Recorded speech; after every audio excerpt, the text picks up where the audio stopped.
Hey guys, welcome to my channel, or welcome back if you're actually returning.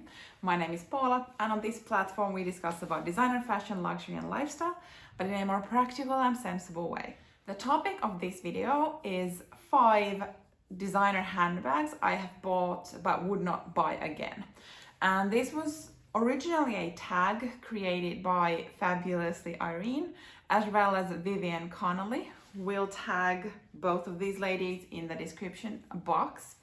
And in these videos, they were showing their current bags in their collection that they have but would not buy again. I will make a bit of a twist into this because the bags that I have bought but would not buy again are bags I have already sold, so I don't have them anymore.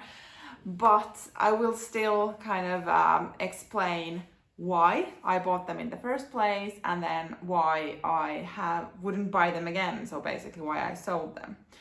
And while I was kind of planning for this video, I came up with an idea of making a kind of a sequel to this, which would kind of be 5 bags I have bought, sold, but kind of would consider still buying them again.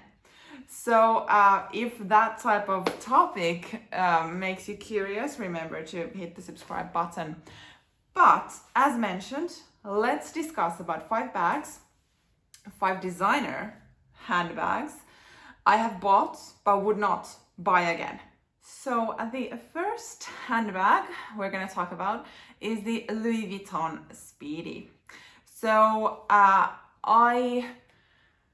I have been like a Louis Vuitton fangirl. That was my first designer fashion house I fell in love to. It has a dear place in my heart, but there is now also other brands that I'm kind of looking at, but definitely Louis Vuitton was the one that I started with, and I felt that like Neverfull was the first bag. I still have it, I love it. It's just like the classic.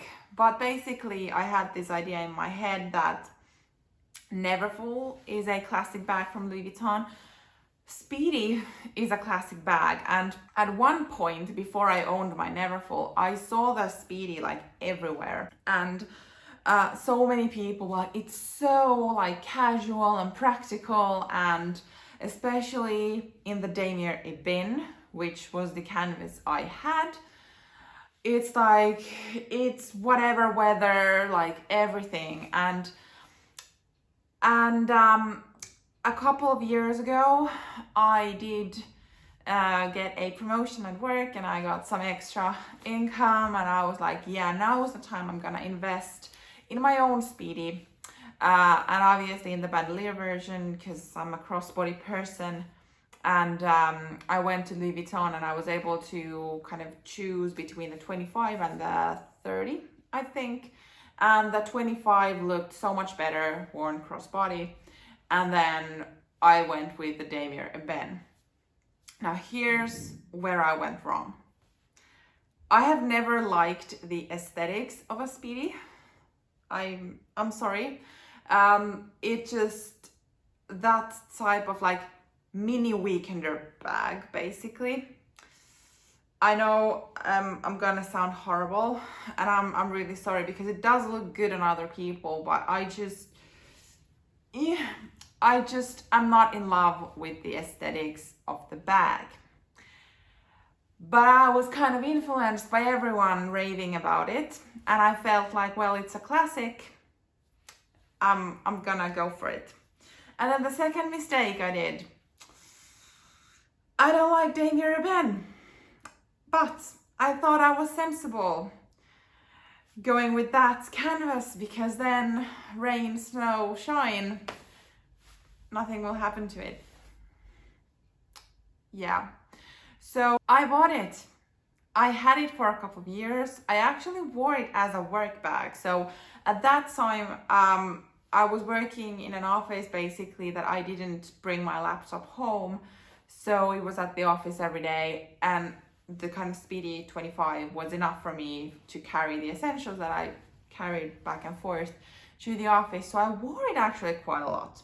And to his testaments, like it looked so good after a couple of winters, which for me means rain, snow, let's say icy rain, humidity, fog, these type of nice weather conditions. So it looked so good, like nothing got to it. So it's like super durable, and I will definitely give that. But I did not fall in love with how it looks. So after a couple of years, I decided to sell it because I just did not fall in love to it. So I guess the learning with this is like, even though how much you see bags around you and how much people are raving about it, like I was still quite new to the luxury world and kind of holding my own when it comes to influencing. And I just felt like if everyone else loves it, I must love it too. Like I will learn to love it, blah, blah, blah. No, just listen to yourself. If something doesn't, like you are not drawn to it, you don't love it, then you don't need to have it. And that's just a big learning for me. The second designer bag I would not buy again is the Saint Laurent Mini Lou camera bag. And I had that in a lovely, like creamy beige color with gold hardware. And I mean, the leather is so durable and oh my God, it's just fabulous. I had two issues with it. One, the tassel. The zipper pull is a tassel, which means you cannot remove the tassel. I disliked the tassel even before I bought it. I thought I could live with it because it was just a tassel. No, it drew my attention to it just too much, and I just didn't like it how it hung. And then it was easy to open the zipper and close it because you could pull out of the tassel, but like 99% I just did not like how it looked. And as mentioned, it was not like detachable or anything. And yeah, sure, if you took like tools, you probably could remove it, but like, come on, I'm not gonna do that.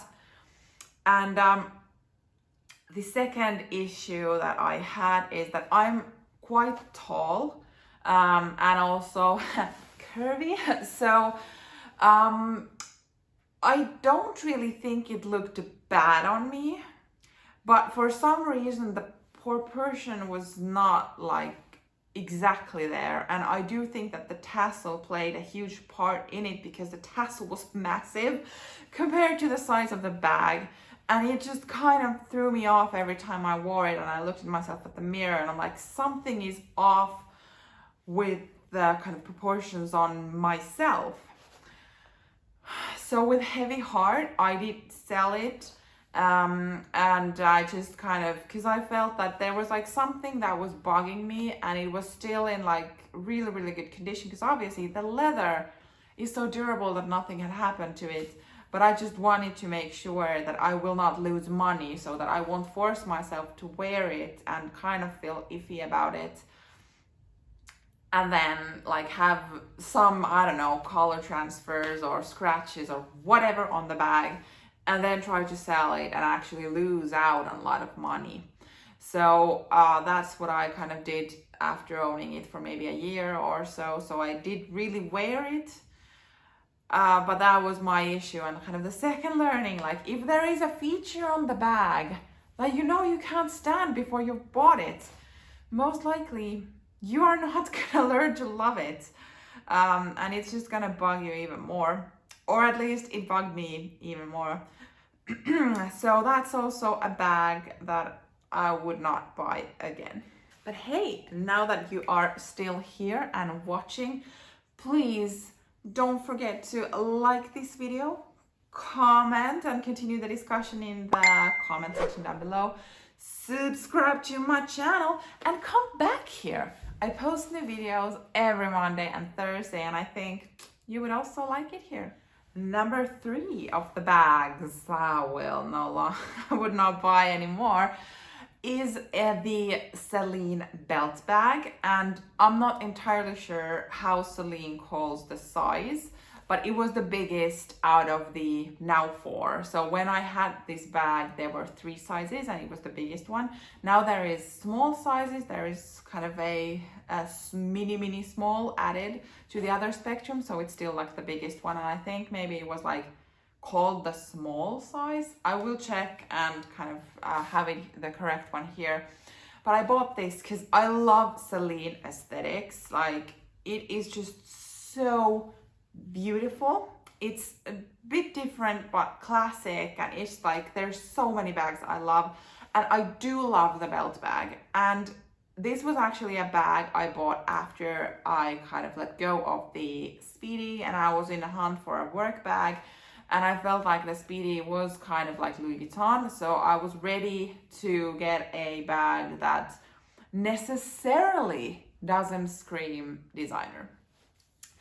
And now I was in a situation where I would preferably want to have a bag that would fit my laptop. And I do have a 13-inch laptop. It's not big, but it doesn't fit in every bag. And I did a lot of like measurements with this belt bag, and then I watched a lot of reviews, and someone like, yeah, I can fit my MacBook into the back corner and blah blah blah, and I was like, yeah, great, it fits. So yeah, then I bought this, luckily secondhand, and because that was the time when everyone just wanted to downsize to smaller and smaller bags, as this was from the bigger end, I got a really good price buying it secondhand, and I was so excited because I do love the look of it. And then I got it, and firstly, super heavy bag, really heavy. Secondly, I could fit my laptop into it. I was just so concerned what it did for the structure of the bag, and I do believe that it is not meant to be carrying a laptop, so it does like fit, but it just doesn't look good. And then when you have all your other stuff in there and you have the top handle, I felt that there was too much weight put on that top handle. It has also a longer strap, but it is short in a way that you cannot wear it crossbody, so you only need to wear it on your shoulder. And that was just like, I did wear it as a work bag for a while, and I did try to have my laptop in there, and I've tried to do this. I actually even purchased a non-branded longer strap to it so I could have it crossbody, because I do walk to the office and it's like 1.5 kilometers or something. And carrying a bag like handheld or just on shoulder, it might get a bit heavy, so I did want it to have it crossbody. It's easier for me when I go to work. And it just, the bag itself was quite heavy, and then you put those work stuff into it, it became even more heavy, and then it just, at some point I just needed to give up, that I can't have it as a work bag such a way that I would carry my laptop in it. And after, when I realized that I can't wear it that way, I felt that I will not wear that big of a handbag, just like doing errands and all that. So it's like I sold it, and I actually got because I bought it second hand, and I don't know why the seller just kind of gave it with a really good price, but I did actually get my money back and then some, so I got a bit better price when I sold it. Maybe it was like already the time when people were kind of more open to bigger bags as well, who knows, or then I just found a buyer who was looking exactly that, who knows.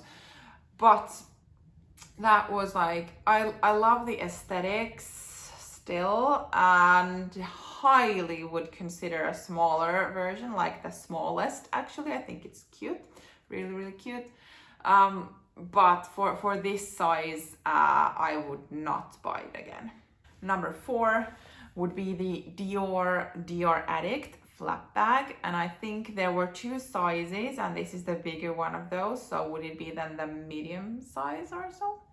Might be. I purchased this also from the second-hand market, mainly because this was not sold in the Dior boutiques anymore, I think only in outlets. It was this kind of bronzy color, which I do think is actually really, really cool, because it is a neutral, but like a metallic neutral, but not too flashy, and all. Basically, it went with everything. And I loved the aesthetics. Like, it had the cannage pattern, but the lock had this, like, it was so beautiful. And the chain that it came with, pros and cons.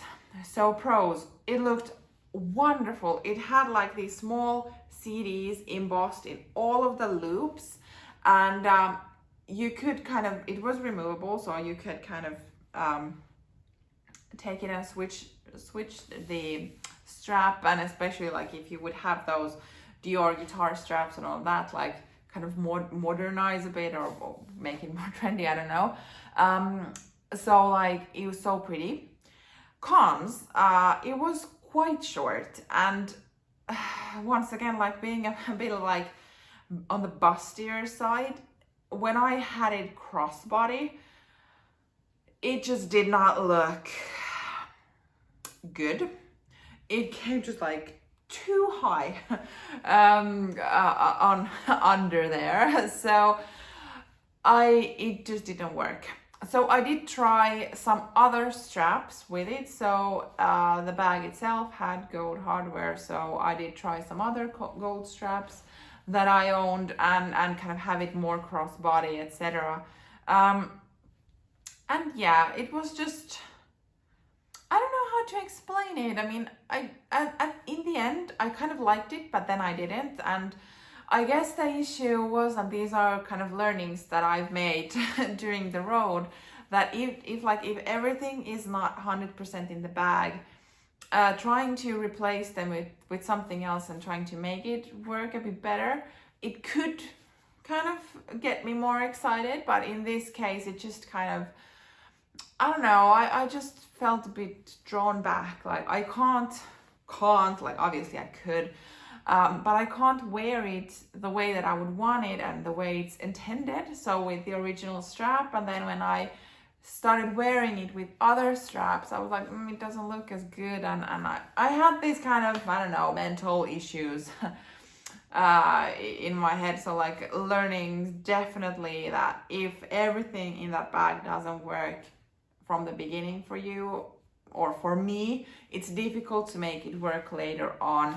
And I mean, like, for some, these might be like a no-brainer learnings, but for me, it has been a journey. So I have needed to learn them myself by doing them. But hopefully, like, you who are watching this, that you would get something out of this, so you don't need to make the same mistakes that I did, or anyone who are sharing their experiences with these kind of bag journeys. So I think these videos are valuable in a way that you can actually listen out, like, what didn't work, and then consider if that would be a deal breaker for you. But yeah, anyway, so that's the 4th bag I would not repurchase. And then the 5th bag would be the Saint Laurent medium collage. Not sure how it's supposed to be pronounced. But yeah, so I bought this also secondhand, and I love this bag. Like, top handle, crossbody, fits enough of daily stuff, is not too big, is not too small. It has the most beautiful Saint Laurent logo. It's just fabulous, amazing. And when I saw it on the secondhand market with excellent price point, and it was not with the chevron pattern, it was actually like diamond quilting, which I think is not the most common, and might have been like a seasonal thing or a limited edition or something. And the reason why it was sold with such a good low price was that the corners had some wear in it, which I was fine, because the price that I got it with, it's really covered up for the fact that the corners had some wear in them. And then under the flap there was some wear, and I was like, well, I'm fine with this. I got it with less than I saved more than 1,000 euros buying it secondhand with these marks of wear. So I'm like, I'm okay with this, not a problem.